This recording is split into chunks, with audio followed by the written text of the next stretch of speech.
کیا آپ نہیں جانتے قرآن کریم میں اللہ جل جلالہ نے سورۃ الکہف میں حضرت موسیٰ علیہ السلام اور حضرت خضر علیہ السلام کا ایک واقعہ ذکر فرمایا؟ دو بچوں کے مال اللہ تبارک تعالیٰ نے محفوظ کروایا نبیوں سے۔ وَكَانَ أَبُوهُمَا صَالِحًا، دیوار گرنے لگی تھی اور دیوار کے نیچے یتیم بچوں کا خزانہ تھا، اور اس خزانے کی حفاظت کے لیے حضرت خضر اور حضرت موسیٰ دونوں نے کارنامہ انجام دیا۔ حضرت خضر نے اس دیوار کو درست فرما دیا، ٹھیک کر دیا، تفصیل میں نہیں جاتا۔ کیوں؟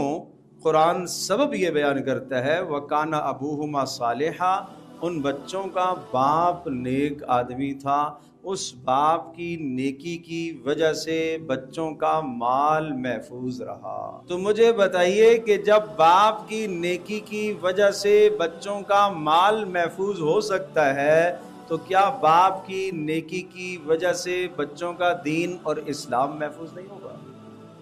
اور مفسرین نے لکھا ہے کہ وہ کان ابوہما صالحا، جو ارشاد فرمایا کہ ان کا باپ نیک صالح آدمی تھا، وہ باپ بھی نہیں تھا، کوئی دادا پردادا کوئی 7ویں نسل کا آدمی تھا، وہ نیک آدمی تھا۔ تو ایک شخص کی نیکی کے اثرات نسلوں تک چلتے ہیں، ایک شخص کی برائی کے اثرات نسلوں تک چلتے ہیں۔ وہ یہ نہ کہے کہ میری برائی سے گھر میں کیا اثر پڑے گا، کیونکہ صاحب اختیار ہے۔